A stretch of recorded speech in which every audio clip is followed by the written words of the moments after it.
Kasabay ng pagsipa ng power demand ngayong tag-init, charging din ang ERC sa mga bagong roadmap para palakasin ang energy security. Ang detalye sa agenda report ni Che Sulit.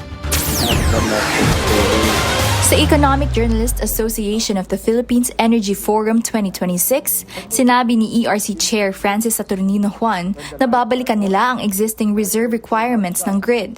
Patuloy rin na makikipagtulungan ang ERC kasama ang Energy Department at National Grid Corporation of the Philippines.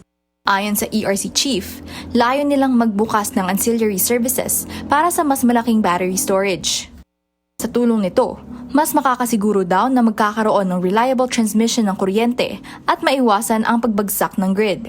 Sapat na supply ng kuryente rin ang isinusulong ni MGen Renewables President and CEO Dennis Jordan. Ayon kay Jordan, kailangang pabilisin ang pagproseso ng bagong energy projects. Sa kabila naman ng pag-usbong ng renewable energy industries, sinabi ni Jordan na mahalaga pa rin ang development sa baseload capacity. Ito ang mga plantang kayang mag-supply ng tuloy-tuloy na kuryente, ensuring stability, gaya ng coal-fired power plants. If you want base load capacity that is reliable and certainly can support the financial needs of our people, certainly base load capacities in the thermal space is certainly continue to be needed. Sang-ayon din si Energy Undersecretary Wimpy Fuentebella.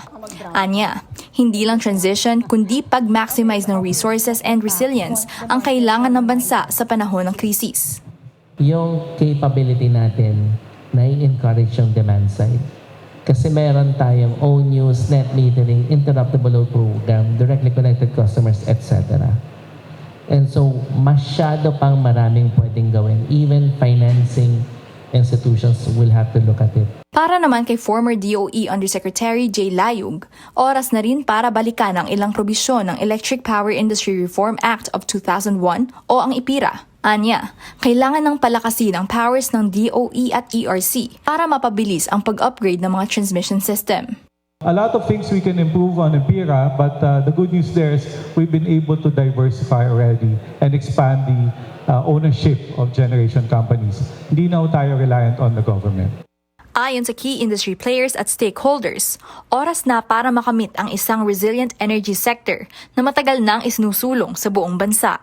Para sa agenda, Che Sulit, Billionaire News Channel. Manatiling nakatutok sa Billionario News Channel. Sumubaybay sa aming social media accounts at mag-subscribe sa aming YouTube channel para sa mga bago at eksklusibong balita.